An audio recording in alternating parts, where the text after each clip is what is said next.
So many of you have been on our First Friday Speaker Series calls already. Some of you are new. So for those of you who are new, let me introduce the way this process goes. This is our regular First Friday call for the folks who are part of the coaching cadre that I have the great privilege of working with, and for those invited guests and members of the PBK family. So welcome to all of you. My name is Philip Alderfer, KW Maps Mastery Coach, and here at PBK, and I'm with Jason Flynn. Jason. Hi. Is director of growth here. Yeah. Go ahead. Introduce yourself. Tell everybody who you are. I'm an agent out here in Santa Cruz, California. So just outside the San Francisco Bay Area. And then I also work with Philip with Powered by Cloud to do basically a bunch of coaching and training really around, like, my focus is around the digital ad space. So like even today, I will probably have to jump off a few minutes early because we have our fourth session or our final session of a Facebook ads boot camp that's starting at the top of the next hour. So I'm going to have to jump off early to cruise over to that. So former team leader, realtor, all around just cool guy. An all-around cool guy, Jason the Flynn. And we are thrilled to have with us a friend and fellow MAPS coach, Aaron Simons. Aaron, good morning. How are you? I'm doing great. How are you guys? I'm well, thank you. Tell everybody who you are. For those who don't know you, give us the background on your real estate story. Yeah, so obviously I'm a fellow MAPS coach here with Philip. I started selling real estate over 18 years ago in San Diego. I was for 13 of those 18 years part of a top producing teams at Keller Williams, where I got to experience every role. I started basically as a high-paid we were telemarketers back then, Philip. There was no ISA, OSA. We showed up, we got on the phones, and we did outbound lead gen for 3 hours a day. And then I got to become the lead buyer agent, ultimately the lead listing agent, where we were doing 25 listings a month. Did that for 7 years. And then 6 years transitioned into almost full-time coach. And of course, we still have a sales business that we run as well. So that's the nutshell. Very cool. I had forgotten that you had started on the buy side. I had forgotten that aspect of your story. Yeah. So here's the irony of this, especially since we're talking about listings today. So when I got into real estate, I had started flipping homes in college when I was 19. Okay. Don't ask me even looking back how I even thought that was a good idea, but it worked. Yeah. It worked. It was 1999. I'm flipping houses, and I really enjoyed the process. I really enjoyed the agent that I worked with. I got out of college. I graduated. I was smart enough to do that. And I said, hey, I like this. I want to come work on the sales side with you guys. They weren't in a position where they were ready for a team. And keep in mind, team wasn't really a concept as much back then. Sure. So they sent me to a seminar, which was about cold calling. And I went to the seminar, said, okay, cool, I can do this. And I started cold calling every single day at home by myself. And no, actually, I was in an office, a Prudential office back then when they were still Prudential. Yeah. I set appointments almost every single day. I'd go on appointments, listing appointments, and I couldn't take a listing to save my life. Oh, that's funny. Like to save my life. I would show up, bright-eyed, bushy-tailed, ready to list a property. And, I looked a lot younger than I look now. And they all said no. Yeah. Not all of them, but the majority of them said no. And so after a year of that is when I then sought out the best listing agent in the market, joined his team. And then the irony is I then became the lead listing agent. And, I've got 1,200 listings now under the belt. So irony. That's funny. That is funny. Aaron, by the way, is the Benjamin Button of the MAPS world. He just gets younger and better looking every day that goes by. So there we're thrilled to have him. All right. So the theme for today is where to find listings in 2023. And Jason's going to start us off. Jason, I know you had before this call, Jason and I were chatting, and Jason was so excited. We're going to throw it to you. What do you got? Yeah, we were talking about, who could we have as like our next speaker, our next topic. And I went extremely selfish in it. So like the Tim Ferriss podcast, he started that by saying, who do I want to talk to and who do I want to learn from? So my own personal needs right now are we need listings, right? And so I'm going to guess a lot of people, or at least in our market here in the Bay Area, I know a lot of the agents are experiencing the same thing. They ended the first quarter with a big old goose egg on listings, right? Like nothing, where normally they might have had like between 2 and 6, they had nothing. And we're now starting to see it pick up, but plain and simple, we need more listings. Any business we're working on now or any lead gen we're working on now is really June, July business. So second half of the year. So what can we do? Like, what's our secret sauce? What's the magic source? Where the heck am I going to go get more listings to finish out the year way better than it started? My turn? Your turn. Yep. Absolutely. Tell us, where do we go? All right. So while I might be the Benjamin Button, the rest of the population is not. And so one thing that I'm going to make sure that everybody has after today's hour together is, I promise you, you will have 2 or 3 things that you can go do today, right? Not tomorrow, I will walk you through exactly what you need today to go find more listings. Is that cool? It will be practical. It will be tactical. This is not going to be theory. This is going to be, why don't we all just do it right here on this call so you can walk out of here having done something. Is that cool? So going back to the Benjamin Button, since I'm getting younger, unfortunately, the rest of the population is not. Because when you look at where listings are coming from right now, one thing that we have to understand is that when you look across the board at who's listing their homes, 75% of the listings are made up of three sources: boomers downsizing, seniors transitioning, or families inheriting property. Say it again. Boomers downsizing, seniors transitioning into retirement facility, or families inheriting property because grandma or grandpa passed away. 75%, and Philip, you might see this with your roster as well. You quiz any top agent who's taking listings. In some cases, it's 100%. Because when you think about it, who's not selling, right? Who's not selling? Well, the people that don't want to give up their 3% interest rate, correct? And of course, the people that are sitting there saying, yeah, but if I sell, where would I go? They're not selling. Now, we can have a conversation about them, right? However, let's just focus on who's doing business: boomers downsizing, seniors transitioning, and families inheriting property. So if we were to focus on where to find those sellers that aren't impacted by interest rates, that aren't impacted by market cycles, and are only going to, it's a source that's only going to grow because, again, the population is aging. When you look at the United States and you look at demographics, anybody know the largest demographic in the United States? Anyone know who it is? Okay. Maps coaches? No, I don't know. No. Okay, go on. Well, Really? Who's that? Boomers. Team iPad. All right. No, it's boomers, right? Boomers are the largest demographic. Those are aged 1946 to 1964. The second largest, anybody know? Millennials. No. Gen Not X. No. Who said it? Gen X. No, not Gen X. It's seniors. It's the greatest generation. It's the parents of the boomers. Parents of the boomers. It's Got the it. parents of the boomers, right?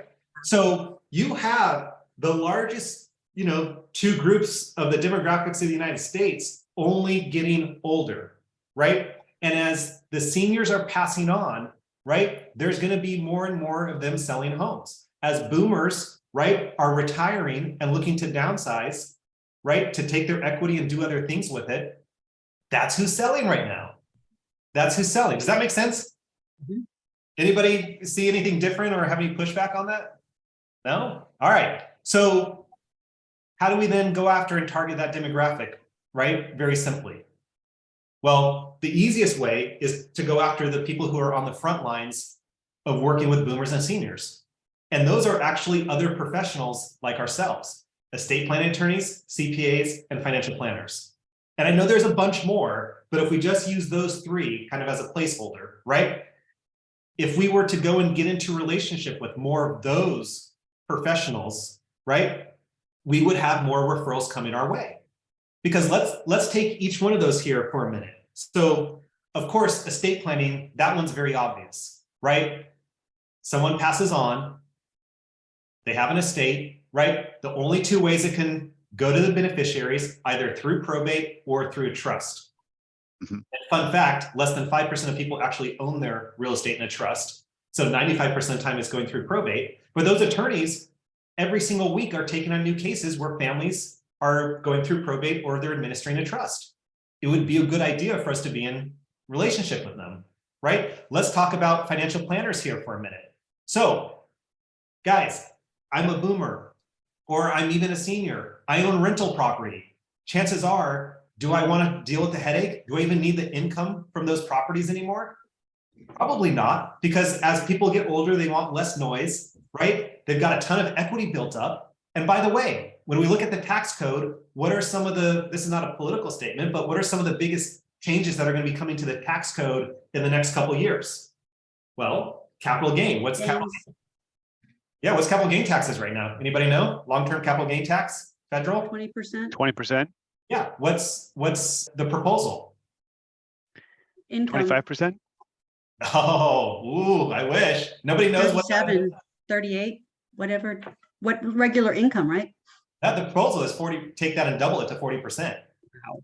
Because what we have to understand is that right now, we will never see taxes lower than what they are right now in the United States, whether it's income tax, capital gain taxes, even some of the real estate special taxes, because we have legacy programs, Social Security, Medicaid, government pension plans that as the population is aging, more and more tax dollars are going to be going towards those programs. The only way to keep up is for taxes to start to go up. And they're going to start looking at real estate and long-term capital gains as loopholes that they're going to try and close or increase taxes on. So I'm sitting here as a boomer or a senior. I've got a rental property that I'm kind of tired of. I don't want the hassle anymore. It's got a ton of equity. I could actually take that money and go and put it into a high yield savings account, which by the way, are at what percent right now? They're insane. Aren't they? 4.5. Oh, I thought I saw one at like 4. It was something insane. Oh, maybe it was a CD though.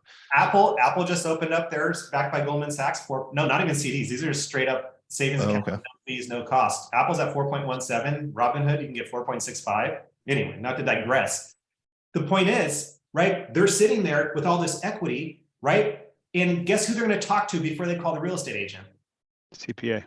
They're either going to call their CPA, yes, and say, hey, by the way, what's my tax, what's my tax liability? And they're going to call their financial planner and say, hey, I got a bunch of money coming. What should I do with it? Where can you put it safely that it's going to earn me the same, if not more income than this rental property was, right?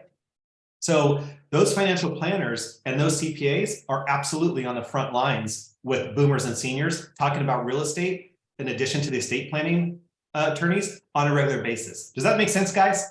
Mm-hmm. Right? These professionals are doing it. Now, here's what's interesting. If we look at estate planning attorneys, let's just start with them for a minute. Do we have referrals for them? In what capacity? In what capacity do we have referrals for estate planning attorneys right here, right now, today? The other 95% of people that need to put their home in a trust. That's one, but there's even a better one. Yeah, your number one, your database. Number two, how about all those buyers that you represented so far this year or last year, right? Anybody have a buyer that they closed in the last 12 months? Okay, well, would it be a good idea for them to protect that asset via a trust? Probably. Did anyone pick up the attorney, or excuse me, pick up the phone and don't pick up the attorney. Did anyone pick up the phone and call an estate plan attorney and say, hey, I just closed escrow with this family. They bought a home. They should probably protect it. Here you go. Can you help them? No, we didn't pick up the phone, right? Now, just like we have referrals for them, they have referrals for us, because 70% of those attorneys are not referring their clients to real estate agents. Sounds shocking, right? Here's a family inheriting property. The attorneys, doing everything they need to do to make sure that legally it transfers properly. And yet they're not sitting there saying, hey, by the way, what are you guys going to do? Are you thinking about selling it? I've got a great agent. Let me refer you to them, right? They're not doing it simply because they're busy. They're doing what they're doing. We're not sending them the referrals because we're busy with our blinders on doing what we're doing. But do you see that there's a huge opportunity here that's going missed, right? And if we were to pick up that phone right now and call that attorney and say, hey, what new case are you working on this week that has a real estate need I can help with? They probably have somebody, right? Because just like we come across new clients every single week because we're lead generating, well, so are they. They're coming across new cases every single week, every single month. We're just not talking to each other. Same thing with those financial planners, right? They're getting inquiries from their clientele every single week, right? Asking them to run scenarios. Hey, if I were to cash out this rental property that's a pain in the butt right now, and I were to give the money to you, what could you do with it? Right? That CPA getting calls every single week, every single month. I'm thinking about selling a property. What's my tax liability? Right? You guys see the opportunity here? Okay. So now we get to the fun stuff. How do we actually make this happen? Knowing that you see the opportunity here. You see that these professionals, estate planning attorney, financial planners, CPAs, are on the front lines, right? You see that they have referrals for us. We have referrals for them. How do we now build a network? Okay, so we can do it one of two. We can do it two ways. I'll tell you both ways. Number one is we could just do it by referral, right? We could do it by referral. Everybody here filed their taxes a few weeks ago, correct? Even if you didn't, just say yes, because I know you will at some point file your taxes. All right, Phil, they all, you know. I promise to file my taxes sometime, Aaron. Thank you. Thank you. So start with your CPA. Now, you don't even have to start with CPA. Who do you know? Hey, CPA, who do you refer your clients to when they have estate planning needs? You think he's going to, or she is going to have a referral to give you? Of course, because they have business going back and forth all the time, right? They're going to give you the name of an attorney. Now you can call that attorney and say, hey, attorney, so-and-so CPA referred me to you, thought it would be a good idea for us to connect. Can we set up a time to meet? That's simple. So now you meet with that attorney and you say to the attorney, hey, by the way, who do you typically refer clients to when they have financial planning needs? That attorney will probably refer you to someone. You call up that financial planner. Hey, so-and-so attorney referred me to you. Thought it'd be a good idea for us to connect to see how we might help each other's business, right? Can we set up a time to meet? So now you're talking to that financial planner. Well, guess what? If you were to ask that financial planner to a referral to a CPA, chances are they're going to give you a different name than what you started with, correct? Because we're now 2 degrees of separation away from where we started. So in essence, you could keep going and going and going by referral, right? Indefinitely. Make sense? Now, if you wanted to do a little bit more of a marketing approach, we could do that as well, because we could go to Google, right? And we could simply Google. In fact, why don't you guys all open this up right now? And if I need to share my screen and demonstrate it, I will. If you Google estate planning attorney in Anchorage, right? Google's going to give you a nice list of attorneys, correct? And you know what the amazing thing is about that list? First off, I love the sponsored ones because you know they're paying money because you know they're looking for more business, right? Google's going to give you a list. They're going to have the little map right next to it, right? They're going to have 20 per page, and you can go on page after page. And the amazing thing is, if you click on their website, about 80% of them have their email somewhere on their website. This is amazing, right? It's just right there. Now, some of them it's, Mary at whatever lawfirm.com. Some of them it's info, but there's an email on that website. And you know what we're going to do? We're going to send them an email first. Now, I would like to say pick up the phone and just call them, but Philip, we know better. We know that sometimes it's better that we have a reason to call other than just we want to call and get in relationship. So what I found is that if we first send an email, which I'm going to give you in a second, if we first send an email and then we call, I find for you guys it's a lot easier of a pill to swallow when we first set it up with an email, right? So what does that email look like? I'm going to throw it in the chat if that's okay. Give me 1 second and I'm going to put it in there. We'll go through it here real quick. And this is what you guys can do today. Because the crazy thing about this email is that it's designed to give you a reason to call. However, there are a percentage that respond directly to the email and say, yes, let's meet. So you never even have to call them. That's the amazing thing. So watch this. All right, let's put it here in the chat. You know, it's funny you say that because when I get emails phishing from roofers or any other people, I feel like that's the lazy way to sell to me, and I just feel like, but I hear what you're saying. But if I can get a response directly from this email, I will be so happy. Well, remember, it is a lazy way, but then we call them, right? So here's the email. Here's an email. And by the way, you know what? Good for that roofer.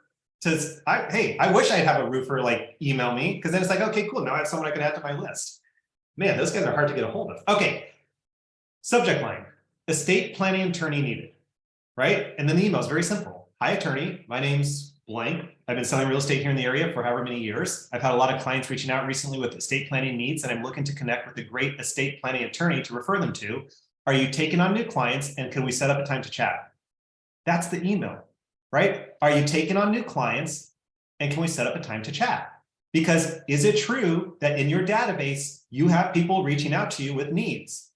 Now, whether they reach out directly or you just know they have a need, it's a true statement, right? Because we already said you've got buyers that you need to refer them to, and 95% of the people that you've sold homes to haven't taken the step yet to protect their asset. Because you know what's amazing, Philip? We make sure that they get homeowners insurance, which is protecting the largest financial asset they own. But then we never take time to make sure that they have an estate plan in place or a trust to protect them in case, God forbid, something were to happen to them. And we also never make sure that they have life insurance such that if something were to happen to one of the spouses, that the surviving spouse could then afford the asset that you sold them. And it's far more likely that something's going to happen to them or their spouse than they are to have some sort of catastrophic home accident or emergency. I'll tell you what, and there's some really smart people out there, right, that haven't done this yet. No. I have some smart neighbors that can slice me open and fix my heart, but haven't taken the time to even think about establishing a trust to protect their assets or their spouse or their kids, let alone, by the way, what do you guys have for life insurance? I don't know. You can fix my heart, but you have no idea how to protect your family. That's interesting. All right. So now here's the optional piece that I love on this email, right? If you really want to kind of, get a jab in, hey, I recently closed, 3 buyer site transactions, and I recommend they consult with an attorney to establish a trust to protect their assets. Thanks, Aaron. So here's what I know. If you take that, if you have Googled estate planning attorneys, and then you click on the show more businesses, that'll give you the list of 20 of them. You make a spreadsheet, right? Put the attorney name, right? Click on the individual websites, put their email address, put the phone number, right? Create a little system here. I call it the hit list, right? We're creating a hit list of attorneys that we want to get in relationship with. Now, keep in mind, these attorneys are not corporate litigators. They're going to rip our heads off. Most of these guys and gals, despite what their photos might show, are mom and pop style operators, okay? So we create a hit list. We then take that email and we send it to them, okay? I call this the shot across the bow because I don't care if they respond to the email or not. When I now call them, it makes it easier to say, right, hey, I sent them an email, not sure if you got it. I'm a real estate agent in the area. I've got clients that have needs. Are you taking on new clients? Can I refer them to you? Can we set up a time to chat? Right? It just is easier when we've now sent them something first, right? So Brian, to your point though, that roofer's not calling you, that's the lazy piece. Him sending the email first, I don't mind that. Cool, now you're gonna call me? Okay, what's up, roofer? All right, so here's the funny thing about this email. It's not designed to get a response. It's just designed so that we have a better reason to call them because I know that you guys need that. But I will say this, for all of my clients who send it out, it's a 5-to-1 ratio. For every 5 attorneys they email that to, 1 responds and says yes. 1 responds and says yes. But I'm hesitant to share that with you because I don't want you guys to get lazy and only send an email. The email is designed as the shot across the bow to make the phone call easier. Make sense? And by the way, this one's geared towards estate planning attorney. It can also be geared towards CPA. It can also be geared towards financial planner, right? Just change the subject line and change the verbiage. Does this make sense? And Aaron, it made total sense. And to your point about it being mom and pop, I was just looking at the estate planning list in Anchorage, right? And I'm just going to read some numbers. And it's, so the list of 20, it's 28, 7, 55, which is interesting, 5, 6, 15, 34, 5, 2, 2, 6, etc. Those are the number of reviews on Google that these folks have gotten, as in they're not massive firms. They're small offices that had their mother, brother, father, cousin give them a 5-star review on Google. So they have a half dozen things. You're not, I'm just proving your point, at least in our city, it's all mom and pop attorney shops. Yeah, that's what these attorneys are, right?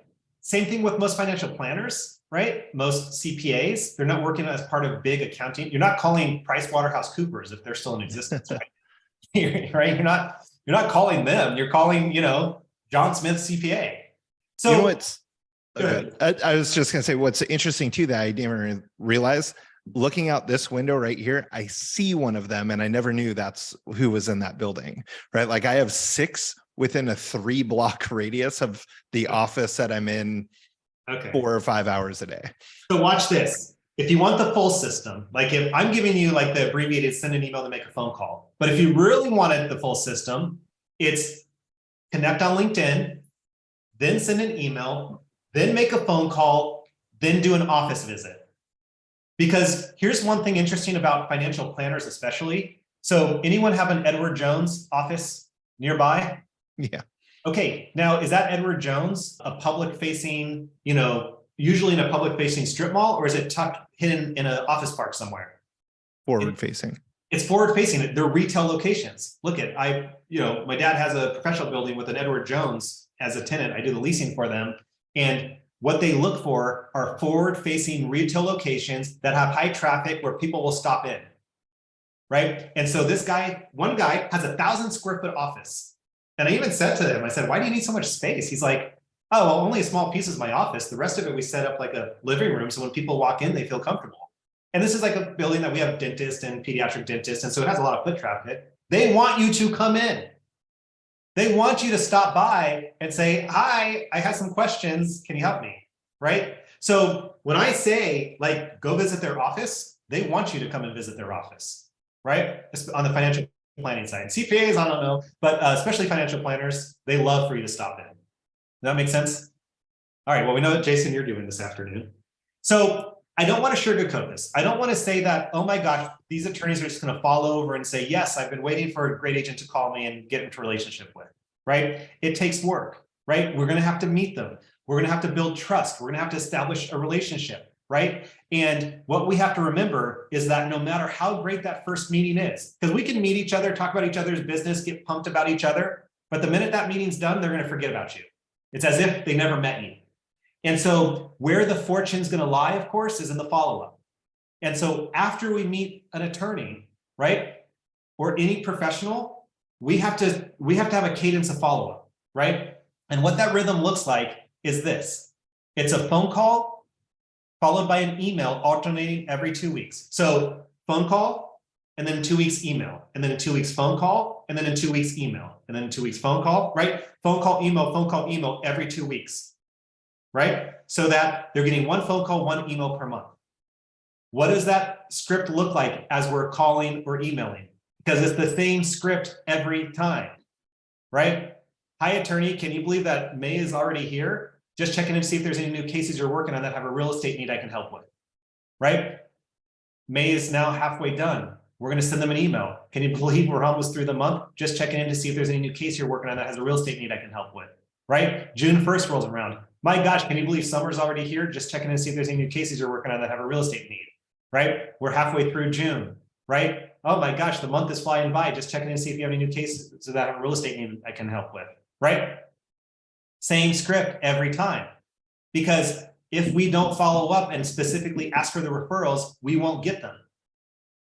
Now, here's the other, thing that always comes up. Well, if I go and I have 5 attorneys, how do I send referrals to all of them? You don't have to send referrals to any of them, right?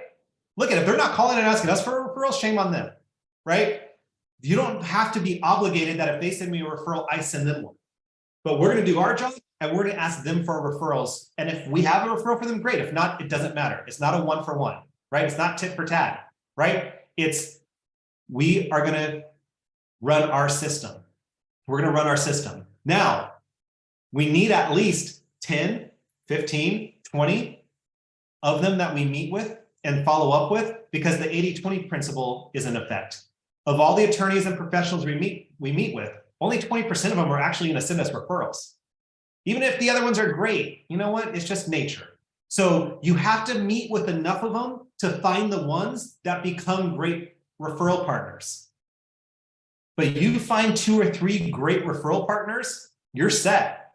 That's a solid 2, 3, 4, 5. I've got a guy in Minneapolis. He took 4 listings off 2 attorneys for the month of for the month of April. And by the way, he had one that called him last week and said, hey, it's Jim. I need you to get over here to list my house right away. He's like, I don't know who this guy was. It wasn't until I got there that I pieced it together. It was a referral from an attorney. And Aaron, you just made a point that I think that we talk about in database bootcamp a lot, right? The 80-20 rule applies everywhere. Yes. If you're looking for a strategy where you're going to find one estate planner who's gonna whatever be the savior. It's gonna be disappointing. You got to find the 10, you got to find the 20, you got to find the 30, because the 20% of them Yeah. will generate the business. Yeah, that's the biggest mistake, is that people don't go and find enough of them. They'll find one or two and be like, well, it's not working. I said, well, yeah, you found 2. You need like 10 to find at least 1 or 2 good ones. You can't go have one. Now, look, if you hit the jackpot on, relationship number 1, then good for you. But you got to at least get a big enough, sample to find the ones that are going to refer us, and vice versa, right? So that's the system. And as we look ahead to the second half of the year, right? We know there's dark clouds on the horizon, but we got to remember, right? The 4 Ds, death, divorce, drugs, disability. There's always going to be someone who's going to need to sell, right? And when you look at the Ds, it's predominantly, weighted towards boomers and seniors, right? Boomers downsizing, seniors transitioning, families inheriting property. So the sooner we go and we put this referral network into place, the better. Make sense? Now, I'm going to move on from this, and we're going to talk golden letters here in a minute. But yes, I know. And look, you guys probably talk about it all the time, but I'm going to add some points to that. Anybody have any questions, or as you're thinking through the system? I told you where to find them, either by referral or going on Google. I told you how to make the spreadsheet. I told you now what to do with the spreadsheet. You've got the email to send, right? Now, if we have time, I can go into what the actual meeting looks like, but then you now know what the follow-up looks like in that conversation. Any questions about going out and getting this started today? I have a question, Aaron. I think a lot of people here will say, oh, they already have realtors they're working with. Or No. they know all of us, or No. that realtor No. doesn't want, that person No. doesn't want to play favorites. No. So let's get over that. Thank you. That's a great one, Leslie. I spent 10 years of my life calling executors on probates. And guess what I learned? 70% of the time, the attorney never referred them to a real estate agent. Only 30% of the time, as I would call executors, would they say, oh no, the attorney referred someone to me. And you know what's interesting?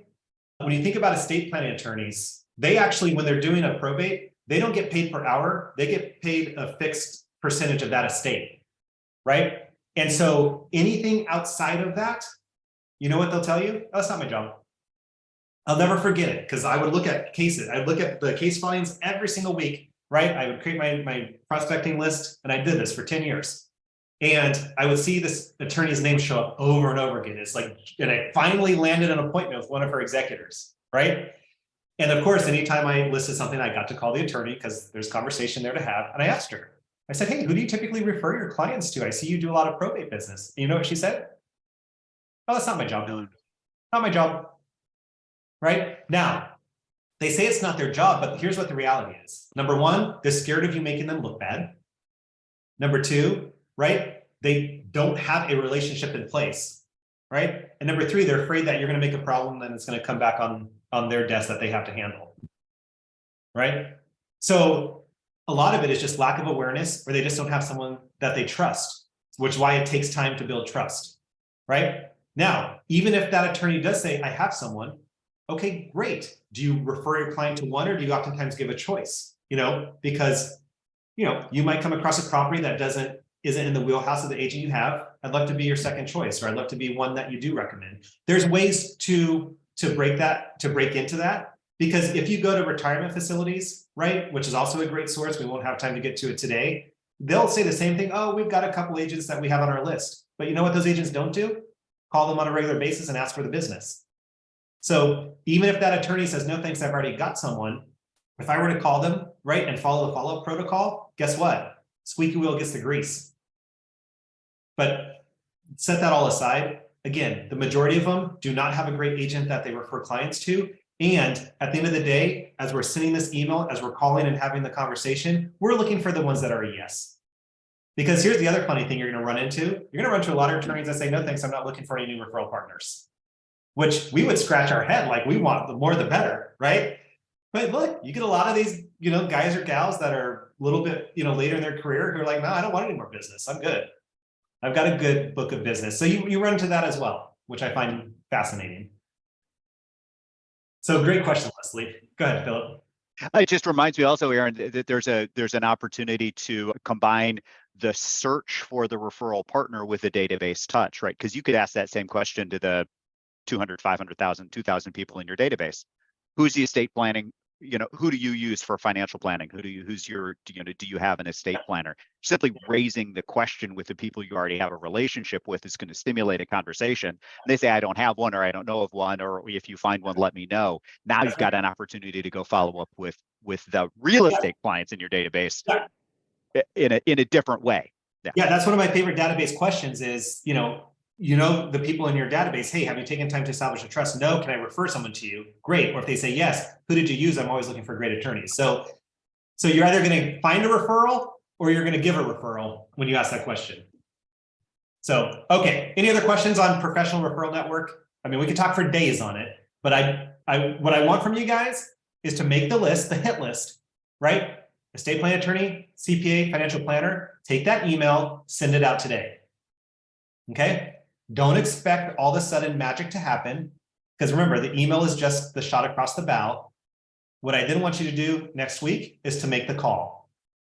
The email is your script, right? Hey, I've got clients in my database who are reaching out with estate planning needs, right? I'm looking for an attorney to refer them to. Are you taking on new clients, and can we set up time to chat?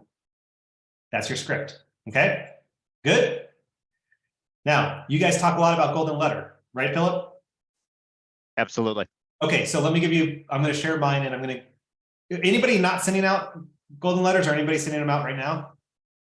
We're about to. I was telling Philip this. We have like 150 old seller leads that we want to get in front of where I only have an address. So I was going to ask you, so we could tie into that, like how to get in front of them. And I'm guessing golden letters is probably a good angle with them.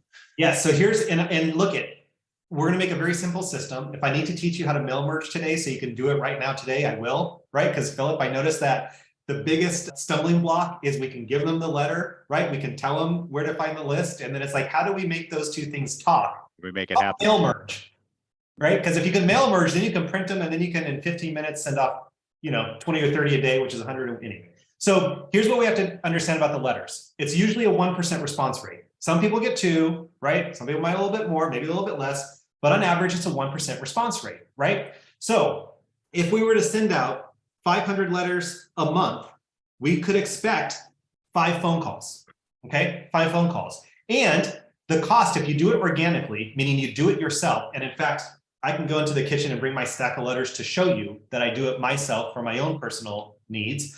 It costs 75 cents per letter, right? It's 63 cents a stamp plus paper plus ink, 75 cents a letter. So when you think about it, 500 letters is going to cost you $300, but you're going to get 5 leads, which means those 5 leads just cost you roughly how much money per lead? $60. Yeah, 60, 70 bucks per lead. Now, that's a seller lead calling you. That's a seller lead calling you. How much would Zillow sell that lead to you for? A live transfer, $800 or $900. Yeah. Zillow would sell you a live transfer at $800 to $900 in most markets. 72 sold would sell you that lead for how much? $300 plus a 25% referral fee. Good. 25 or 30% on the back end. Yeah. So we can generate the exact same lead 15 minutes a day. We'll save you 15 more. No, we can generate that exact same lead 15 minutes a day for $75 at most. Does that make sense? You guys follow me on this? Right? Now, I'm going to share my letter with you real quick. You probably have seen a million golden letters, right? Hopefully this letter is going to look like your letter, right? This is the golden letter. Dear name, would you be interested in selling your home at 123 Main Street to a client of mine? If so, please call me, right? You can put your letterhead, right? You can put your email signature, you sign it. That's it, right? That's the golden letter. Now, if you needed to find a list today to send that to, right? Jason, you already told me you have a list, but if you didn't have a list, where would you go find a list? The neighborhoods you want to farm. Yeah, but where would you then get the list? Title. From Remind. We get it from Remind. Okay, yes. So not all states have title reps that can generate that list for you. So if you have Remind, yes, you can go in Remind, map search, right? Download CSV file, we're good. Most MLS systems, whatever tax service, a lot of them use Realist. You can go in Realist and do the same thing, right? Or even Tax Suite or Tax In-House, depending on what MLS you're part of. It pulls up a map. There's a little drawing tool. You can draw the area, or you can put in different filters, right? It populates a list. You can download it as a CSV file. right? You then, do the cleanup you need to clean up on that file. So now you have the letter, now you have the Excel file, right? The CSV file. Does everybody know how to then merge those? So it says Dear John instead of Dear Owner. No, Yvonne, do you use Google Docs or do you use Microsoft Word? I'm not very high tech right now, so Well, if you had to like when you have to, I don't know, write a note, do you go into Google Docs or do you go into Microsoft Word? let's see. I'm on a Mac. And I'm on a Mac. I go on to, I guess, Google Docs. thank you. Google Docs. All right. Anybody? Okay, so perfect. Anybody here? Well, I would say anybody. Who does it besides Yvonne, right? Because you'd be surprised. Who doesn't know how to mail merge? Raise your hand. It's okay. I'm going to teach you really quickly. All right. All right, Wesley. Oh, Wesley, what are you doing here, man? All right. You get everywhere. You get everywhere. All right. Google Docs or Microsoft Word for you? Google Docs. Google Docs. Okay. Philip, can I take a minute to teach people how to mail merge? Is that cool? 100%. Because what I've noticed is that if they don't know how to mail merge, then this system never happens. It never happens. All right. This is the one stumbling block, right? Who does know how to mail merge? Let me ask that question. Okay, so I'm going to say I don't, but my assistant who runs the Golden Letter play for all of my clients, she does. So we got that covered. But that's Okay. Okay, there you go. So let me just teach you real quick on Google Docs how to do a mail merge. Okay, so you have your letter. Okay, we all see the letter, and then you have a CSV file, which will pop up here in just a second. Zoom makes things take longer. So we have our CSV file. Okay, I got first name, last name, address, city, state, all that good stuff. So the way that we mail merge unfortunately in Google Docs, you have to add an extension because for some reason it's not built in. If you're using Microsoft Word, if you see here where it has like the menu bar up here, there's actually a button that says mail merge and you click on it. It's that simple, right? But if you're using Google Docs, you go over here to the right-hand side, which it says get add-on. And then it's going to bring up the different add-ons or extensions that you can get. You type in mail merge, and then it's going to give you a bunch of different add-on options for mail merges, right? The key is you just have to, come on. The key is you just have to get one. So here it is, right? These are the add-ons. You type in mail merge, just like that. And it's going to give you a bunch of options. You just want to make sure the one you pick, see, I have this one installed, mail merge, right? Because it says I can letters. A lot of these are for email. You just got to make sure that the one that you choose is for letters. Make sense? I have that one, and there's another one I have installed. I don't know where it is, but there's a bunch of options, right? Just pick one. So then what you do is you have your letter. Okay, well, now let me run my little add-on. So I go to extension, right? And mail merge now shows up because I have it, and I click start. Now it's going to pop up a little thing over here on the right-hand side, which is going to ask me what Excel file do I want to use to merge into my letter, right? So everything's slower with Zoom. Okay, so here it is. Now I already have that Excel file I showed you is this one, Peacock Hills. That's the neighborhood that I'm currently sending letters in. I'm looking for a flip. That's why I'm sending letters. Hey, and if they want a retail list, I can help them. All right, so the cool thing is at the top of that Excel file, it had first name, last name, right? Those are the merge fields. Those all show up right here. Make sense? So all I do is I say, okay. Now again, I already have the field in, but I just put my cursor where I want it. I say I want the first name, and I'm going to click add. And through the power of magic, it adds in first name, right? And then I want the address line. I put the cursor where I want it. I go to the field. I say I want address line. I hit add, and through the magic of boom, there it is. And then all I do is I hit merge. And then what merge will do is it will give me, no, I was going to show you. What it'll do is it'll open up a separate, I already closed it. It'll open up a separate document that now has that whole list merged into my letter so then I can print them as needed. Right? Does that make sense? Philip, you just learned something. 100%. But Aaron, share why that matters. Why does the merge matter in the Golden Letter versus Yeah, and by the way, I'm going to give you a couple of scripts also on how to actually make the letter work because that's the second problem. The reason why the merge matters is because the Golden Letter works because it's personalized. Because what we do is we, of course, sign the letter, we take it, we put it in a number 10 envelope, we hand address it, and we put a real stamp on it. So when someone gets an envelope hand addressed with a real stamp, I don't do return address. Curiosity kills the cat. They're going to say, oh, okay, someone sent me something. They're going to open it. And when they open it, what they're getting is not a mass marketing piece of why you're the best agent and how many homes you sold. What they're getting is a very personalized note, right? Dear John, would you be interested in selling a home at 123 Main Street to a client of mine? If so, please call me. Your name, and then it's signed. That's personal. That's not a marketing piece. That's not a vomit piece. That's not a brag piece. That's very much a personalized, intimate letter to the seller. They will take that as you sat down with the intention of just sending them a letter. And that's why they call. And that's why they call. It's intimate. Does that make sense? And that's why the merge is important, right? And the reason why I want to teach you guys how to do it is because you can outsource this. There's third-party companies that do hand addressing, but you know what? We don't need to, because it only takes 15 minutes to do 20 of those a day. I do it every single day, right? I print 20 of them, I sign them, I hand address the envelope, I then stuff them all, and I stamp them. And I send out, actually I do 30 a day. I send out 30 a day on my own. Now, if I was gonna do 3,000 a month, then yeah, I'd probably use ballpoint marketing or the addressers, and I would outsource it.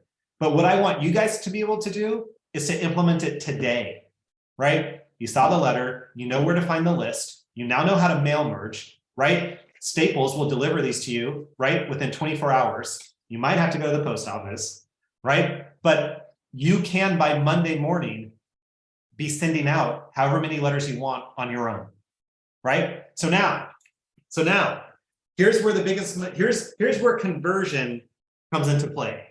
So by the way, all my clients that consistently send out letters every month, my best converter, 600 letters to a closed deal. My second best, 840 letters to a closed deal. Then it's 1,000 letters to a closed deal. Then I have 2,000 letters to a closed deal. They average about 1,200, right? They average 1,200. And the only thing different from my 600 to my 2,000 is skill, right? My guy at 600 is really good on the phones, right? The 2,000 is getting better, right? Working towards bringing that down. But again, there's no reason why you can't be at an average of 1,200 letters to closed deal. That's closed deal. That doesn't mean leads. That's closed deal. That's money in your pocket, right? Okay, so here are the biggest questions or challenges people have. Is number one, when they call you, no matter what, we have to be aggressive and we have to push to get out there in front of them. We're the tip of the spear. Usually when someone's calling this letter, they haven't been talking about selling their home, right? They haven't talked to their friends. They haven't talked to their family members. They haven't been influenced by their coworkers. They literally got the letter because because they barely started thinking about it, and they call us just to see what's up. If we don't get out there, they're going to start talking to their friends and family and coworkers, and guess what? They're going to get poached, right? Because their coworker is going to refer their sister's cousin, right? And they're going to go with a referral over the guy who sent a letter in the mail. So when they send us the letter, no matter what, we have to get out in front of them. Now, oftentimes what they'll say to us is, what? Don't come unless. Do you really have a buyer? Well, yeah, yes, of course I have a buyer. That's why I sent you the letter. Now, is yours the right home? Is yours home the right one for them or not? I don't know. I haven't seen it, right? Why don't we set up a time for us to come out and see what you have? Does today or tomorrow work better for you? Well, don't come unless, oh, this is the biggest objection that people have a hard time with. Don't come unless. Say unless you have the buyer. You bring your buyer. Don't come unless you bring your buyer. I only want you to come if you're going to bring your buyer. Nobody hears this? Only my clients. I get a lot of, it's like it's got to be 250 or, like a specific number. Like that's every seller. That's every seller, right? But oftentimes it might be, don't come unless you bring your buyer. Well, look at, in all fairness, I don't want to waste anyone's time. I don't know what your expectations are on price. I don't know what your expectations are on timeframes. Let me come out, take a look, learn more about exactly what you're looking for, right? Then if it warrants it, we'll set up a time for the buyer to come and look at it. So can I come today or does tomorrow work better? Right? Hope, if they're going to give us a price, that's just their natural defense mechanism. That's what every seller says. Well, I got to get 500, right? Lo and behold, they sell it for 350, right? That's just a defense mechanism. Ignore it, right? Yeah, no problem. Let me come out and take a look at it. All right, cool. Let me come take a look. We have to get in front of them. Nothing's going to happen over the phone until we're face to face creating a relationship, right? So now the second biggest factor that gets in the way, how do we now transition from sell it to my buyer to you should list it with me? How do we make that transition? So this one's very easy actually, right? Because we're just going to tell them the truth, right? We're just going to tell them the God honest truth. If you sell it to my buyer, you're probably going to be leaving money on the table, right? Because if you sell it to my buyer without fully exposing your home to all the buyers out there, you'll never know how much money you could truly get for your home. So I have to ask you a question as a fiduciary, Mr. and Mrs. Seller, this is the key question. What's more important? Is it netting the most money possible or is it ease of sale? Because if netting the most money possible is what's most important to you, then the only way to ensure that happens is for us to put it on the market and fully expose it. Now, here's the good news. We can give you the best of both worlds, right? Because we have a system in place designed to make putting your home on the market as easy and hassle-free as possible. Let me share with you what that looks like. I have a 72 sold program. No, I'm just kidding, right? So, but that's the God honest truth. We ask the question. I got to ask. I have to, as a fiduciary, I have to ask, right? What's more important, netting the most money possible or ease of sale? Because if you sell it directly to my buyer or any buyer, there's a chance you're going to be leaving, you're guaranteed to leave money on the table because you're not letting the market compete for your home. So if you don't want to leave money on the table, let's talk about what it looks like to list it. Good news is we have an easy and hassle-free process. Let me share with you what that looks like, right? Make sense? Mm-hmm. How do you handle so you said you're sending letters for your own personal flip, and a lot of folks do. How do you handle the conversation when they say, no, it's ease of sale and I want it? They say it's ease of sale and you say, all right, I want to buy it. I am the buyer. How do you handle that pivot? Yeah, so again, I'm dropping letters in a neighborhood that is very ripe for flip, right? It's an older neighborhood. It's a lot of 55 plus. A lot of what comes on the market needs to be rehabbed.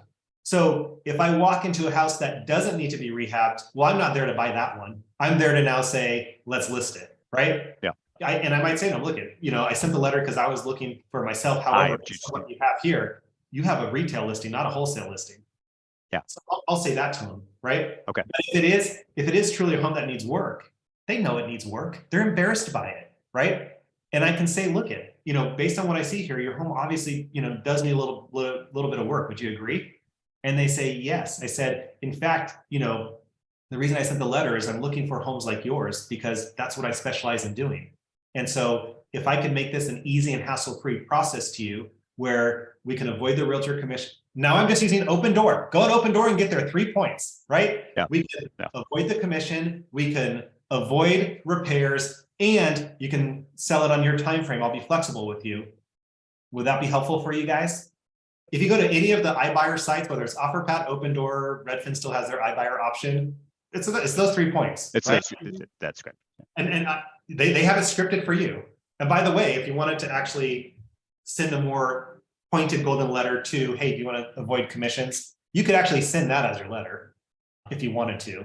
But I'm also looking, I'll take the retail side of it as well. So I'm just going to send the normal golden letter. So does that answer your question? But what we have to understand is the way we move it from our buyer to listing is that what's more important, netting the most money possible or ease of sale. It's the God honest truth. So the other pushback that I hear is I don't actually have a buyer. I'm not going to use the golden letter as a tactic. I'm not going to, because I don't have a buyer. Well, what would Gary say to that? You are the buyer. That's right. Gary says that every single listing you walk into, the first question you ask yourself is, should I buy this? So therefore, every single letter I send out, right, I am the buyer first and foremost, right? I am the buyer. Now, if I walk into a property and it's not the criteria that I'm looking for, then, we already had that conversation, right? Here's what they're looking for. That's not what you have. However, if your goal is to net the most money possible, let me share with you how we can make that as easy and hassle-free as possible.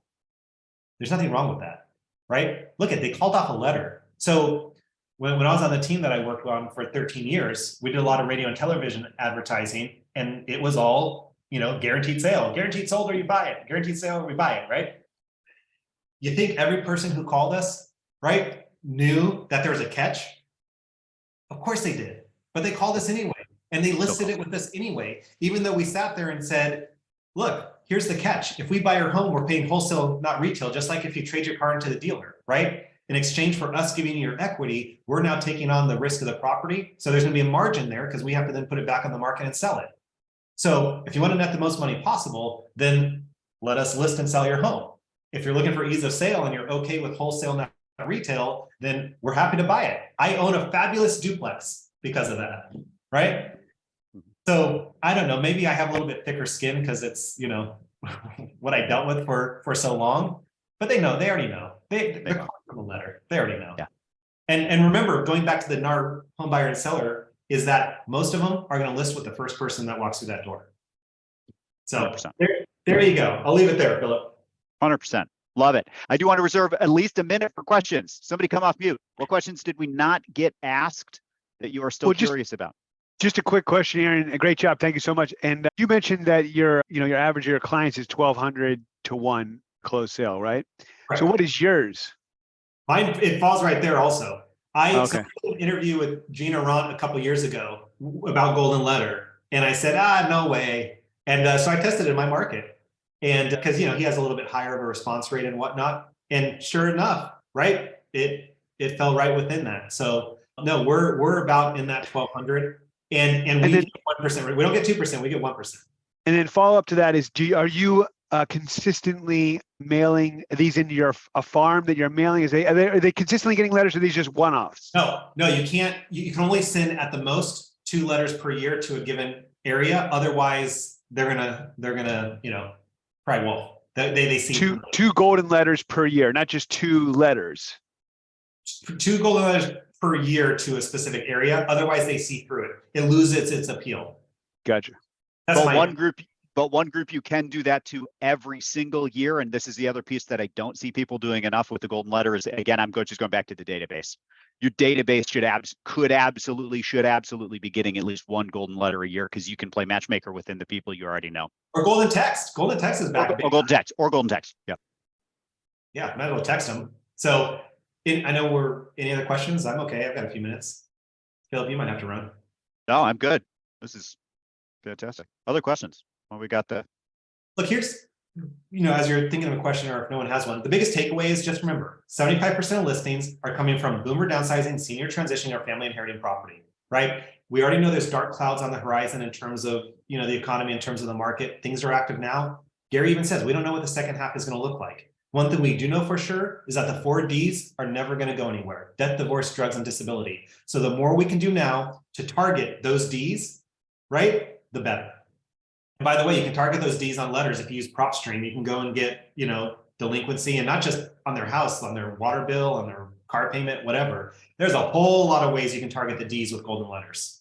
That's a different call. Yeah, absolutely. Anyone else? That's next month. That's next month. Exactly. That'll be next month. Anything else while we still have Aaron with us? Thank you, Aaron. You're welcome, guys. The way you've systematized it, that's great. Well, my expectation is you guys actually do something with it. If you don't do something with it, I will be very disappointed. And do something with it now. That's my whole point. I want to get it to the point where you can take it today and do it. That was my promise. I'm going to give you 30 seconds. Aaron, if you want more Aaron Simons in your world, how do we connect with you, Mega Listing Agent? Tell us what's happening. Yeah. So one of the things I do in addition to one-on-one coaching is I also co-host with Emily Baker, the Mega Listing Agent Fast Track program. We spend 8 weeks talking about all of this and then some. We just launched this week, but it's not too late because they are recorded. So if you guys are interested in hanging out with me for 8 more weeks at what I think is a steal of a price, I'll throw the sign up link in there. It doesn't get much cheaper than that. I can tell you that, Philip, right? All right. So there you go. I appreciate that. All right, guys, I'll let you all run. See everyone. Thanks, everybody. Recording will go out as long as you registered. We've got your email address. Recording will go out later. Thank you, Aaron. Thanks, everybody, for joining us today. We'll see you soon. Bye. Thank you, Philip. Thanks.